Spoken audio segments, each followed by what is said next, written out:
Pues ya se acabó la tuta y su imperio criminal, y se acabó porque hubo voluntad política para terminar con él. También hubo trabajo de inteligencia y el uso legítimo de la fuerza cuando fue necesario. Buenas noches, yo soy Ezra Chabot. La tuta y un verdadero ejército de adoctrinados que giraban entre una versión rebuscada del marxismo y una pseudo religión, extorsionaban a productores, a comerciantes, a grandes y pequeños industriales, vendían protección, mataban a civiles, asesinaban y torturaban a policías federales, ponían a su servicio a gobernantes estatales y municipales, secuestraban, robaban, asaltaban pueblos enteros. Hola, soy Jorge Fernández Menéndez.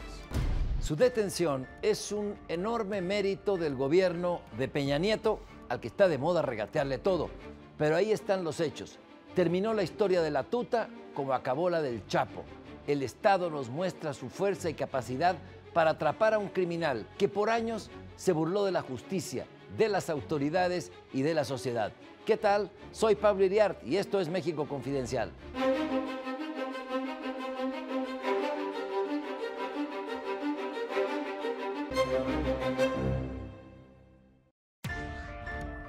Bueno, la tuta está detenido y pienso yo que solo se pudo llegar a este punto de descabezar a los caballeros templarios, la familia, luego de haber desmontado también una estructura, un soporte que tenían en el poder político. Sin haber detenido a políticos coludidos con estos narcotraficantes, no se hubiera podido llegar al objetivo final, que era la tuta, y poner ahora sí la lápida sobre caballeros templarios. Sí, no, por supuesto. Quizás hay que retrotraerse hace un año. Hace exactamente un año y un mes comenzó el operativo en Michoacán. Michoacán estaba controlada políticamente, económicamente, porque le pagaban a los templarios desde el productor de limón y de aguacate hasta los productores de minerales de hierro. Hasta el gobernador. Hasta el gobernador, los políticos, los partidos, todos los presidentes municipales. Si no trabajaban con ellos, tenían que dar parte de su presupuesto a los templarios. Y en un año tenemos desmontada la estructura de los templarios, tenemos detenidos a todos, o muertos, a todos sus líderes, y podemos decir quizás por primera vez que un cártel fue destruido. No se acaba el narcotráfico, pero por primera vez un cártel fue destruido. Para eso hacía falta detener a los líderes, o morir, matar a los que estuvieran en enfrentamientos. Era necesario romper la estructura de protección política y la estructura económica, que en muchas ocasiones nos olvidamos de ella, pero es lo que lubrica todo ese ambiente. Y yo añadiría algo más a esto, es el hecho de que finalmente se pudo desmontar esto a partir de un gobernador, Fausto Vallejo, que doblaba las manos. Hay que recordar que anteriormente, tanto la figura de Leonel Godoy o Lázaro Cárdenas como tal, en su pugna, eran perredistas frente a gobiernos panistas, no solo digamos, colaboraban abiertamente con el gobierno, sino que impedían en muchas ocasiones, más por supuesto Godoy que el propio Lázaro Cárdenas, pero que terminaron convirtiéndose en un obstáculo. Cuando Fausto Vallejo llega, gana la elección como la haya ganado y se presenta este problema, Fausto Vallejo tiene que doblar la mano ante lo que implica directamente una amenaza al Estado y que el presidente de la República pues es de su mismo partido y lo obliga de alguna manera a rendir cuentas, a abrir totalmente lo que sería esa caja de resonancia interna y a partir de ello tratar de generar una solución, que fue la solución de desaparecer prácticamente los poderes, nombrar un comisionado, Alfredo Castillo, y a partir de ello finalmente deshacer esto que decían ustedes, la alianza económico-política. Y ahora lo que viene, y creo, Ezra, que el Estado tiene que entender y que captar su propia fortaleza. Nadie puede contra el Estado mexicano, ni siquiera el bandido que se oculta en cuevas y tiene una red económica impresionante de exportaciones de acero desde el puerto de Lázaro Cárdenas, Las Truchas, tiene copado al gobierno estatal, a los gobiernos municipales, la hacía hasta de notario público el señor Latuta. Nadie puede contra el Estado. Entonces, ahora me parece que hay otros órdenes de la estabilidad política nacional donde el Estado tiene que echar mano de su fuerza, que no es necesariamente la represión, sino además del uso legítimo de la fuerza, la inteligencia, la investigación para poner en la legalidad a grupos que están haciéndole un daño enorme al país. A ver, hay que evaluar en dos niveles. La lucha contra el narcotráfico, y no de estos 2 últimos años, hablemos de los últimos 10 años para hablar de poner alguna medida. Oye, hemos tenido historias de éxito. Tijuana fue una historia de éxito, Ciudad Juárez es una historia de éxito, Monterrey es una historia de éxito. Hay focos rojos, rojísimos, Tamaulipas es uno, sobre todo Guerrero, que es el más grave de todos. Pero como decía Pablo, lo que hay que aprender es que el Estado puede intervenir. Yo no sé si puede intervenir en todas las condiciones. En Michoacán se dieron las condiciones hasta de tiempo, momento, como para nombrar un interventor que no te lo aceptan en Guerrero. Hacer algo que en Guerrero hoy no se podría hacer o sería muy difícil porque estamos a unos meses de las elecciones y de un cambio de poderes. Pero hay que implementar esas medidas en algunos lugares y en otros adoptar las que se han adoptado. En Monterrey funcionó porque el gobernador Rodrigo Medina, la verdad, aceptó no solamente el apoyo, lo respaldó, trabajó con el gobierno federal, trabajó con los empresarios y lograron revertir la situación. Lo mismo ocurrió en Juárez con el anterior gobernador y con el actual gobernador. Eso es lo que hay que hacer. Lo que no puede ocurrir es como ocurre en Guerrero, donde tienes gobiernos estatales que simplemente no atienden el tema.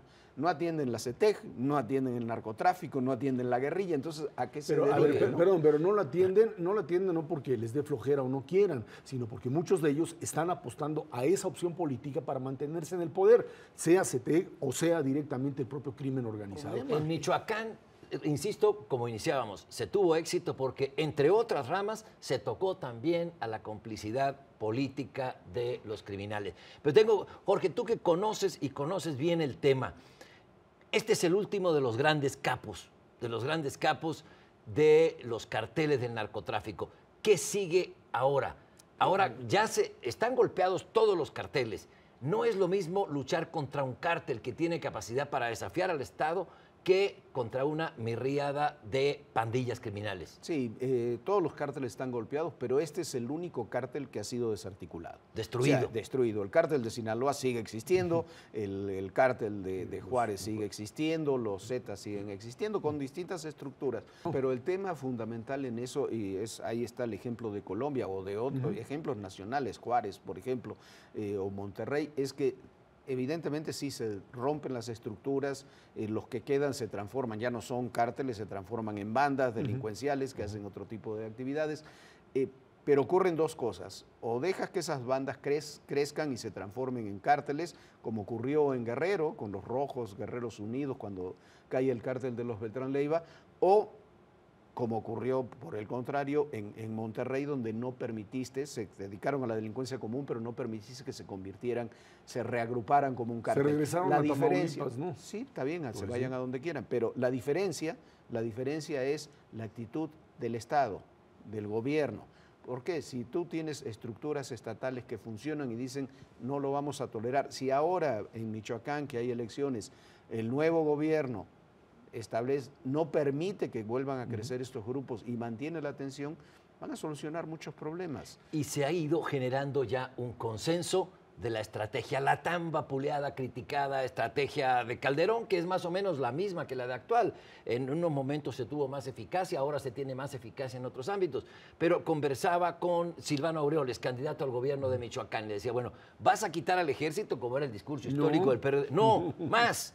Si gano, tiene que ir más. Es decir, no se puede permitir esto que señalaba Jorge, de que otra vez las pandillas criminales engrosen y se conviertan en carteles y que el Estado, insisto, asuma que tiene su capacidad. Permíteme, la parte de frenar lo que es la delincuencia permitida, esta que toma carreteras, esta que asume el control de ciudades completas, la que se quiere meter a fuerzas a los palacios de gobierno y a las cuarteles, esta que le arruina la vida a los comerciantes, esa tiene que ser acotada y no pueden estar chantajeando con fuerza y con violencia cuando el Estado tiene los mecanismos para crear ahí un Estado de Derecho y dar certeza jurídica a todos. Y es que se terminan fusionando los fenómenos. Si tú agarras Guerrero, ahora que yo insisto es el gran foco rojo del país en este momento, si tú agarras, tú no sabes hasta dónde llega, esos que toman carreteras, no sabes si son de las, y roban camiones,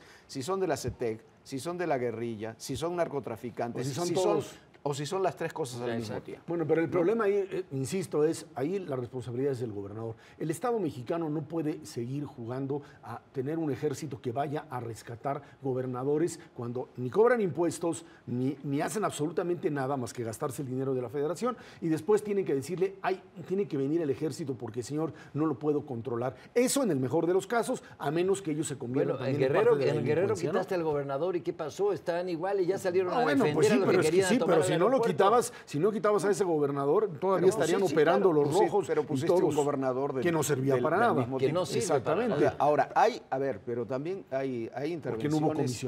Intervenciones no hubo comisionado, y yo no sé si había condiciones para tener un comisionado ahí, si no te hubieran matado al comisionado. No se quería ir el gobernador. Pero por otra parte, ahí está en el Congreso una iniciativa de ley que debemos recordar, porque a veces se habla del Estado y del gobierno y tampoco se le da al Estado los instrumentos que el Estado requiere.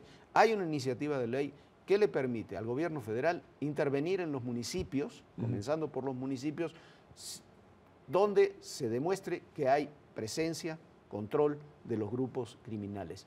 Si esa ley pasa, tiene el Estado instrumentos mucho más sencillos para intervenir sin necesidad de que se terminen alineando todos los elementos como se alinearon en Michoacán y no se están alineando en Guerrero, donde tú puedas decidir, a ver, estos 10 municipios de Guerrero están controlados por el narcotráfico o por otros grupos, va a intervenir el gobierno federal, desapareces en los hechos poderes en esos 10 municipios sin la necesidad de tener que intervenir al resto del Estado. Me parece que es un instrumento utilísimo. Lo usaron, no es un invento mexicano, lo usaron los italianos para romper con la estructura de la mafia y de grupos armados. En Italia es lo que usaron y les funcionó perfectamente. Yo te insistiría nada más, los gobiernos federales no pueden tomar en sus manos responsabilidades que son de gobernadores. Si no están para eso, si no cobran impuestos, si no garantizan seguridad, ¿para qué los quieres? ¿Qué hacen? Pero ahí está la realidad. Eso está muy ¿Qué bien. haces? Bueno, está bien. Entonces, el gobierno de Guerrero se cruza de brazos. Pon a senadores de la República, que el Senado controle a gobernadores que los pueda remover cuando no cumplan. El Senado no puede remover. Sí, claro que se puede. No puede. Puede desaparecer poderes, y para desaparecer poderes necesitas tener una estructura y una cantidad de votos. ¿Cómo quitas al gobernador de Guerrero desapareciendo poderes? No es sencillo. Bueno, ok, perfecto, pero yo insisto. Y la federación tampoco se puede cruzar de brazos ante una realidad. La idea, la tendencia, lo que plantean los miembros de la CETEC-guerrilla en Guerrero es que no haya elecciones y que se creen consejos populares. Hacia ese terreno están avanzando. La federación tiene que cruzarse de brazos pero y que lo haga el gobernador. Pero el gobernador tiene que responsabilizarse. Si no le puede hacer que se vaya, pues está bien. Entonces terminemos con los gobernadores, impongamos jefes departamentales o comisionados y terminamos con el poder. Bueno, claro, ese es el problema. Pero hay una cosa que se llama Constitución, no la sí, claro que sí. A ver si la van modificando para poder establecer responsabilidades para gobernadores que no hacen absolutamente nada. Me parece muy bien, pero bueno, entonces, pero tiene que haber. Hay leyes, sin llegar a esos temas, hay leyes que se pueden implementar muy bien, que necesitan mayoría simple, que están en el Congreso. Hay que exigirle al Congreso que los vote. Ezra Chabot, se acabó el tiempo. Gracias. Jorge Fernández. A ustedes, amigos, muchas gracias. Esto fue México Confidencial.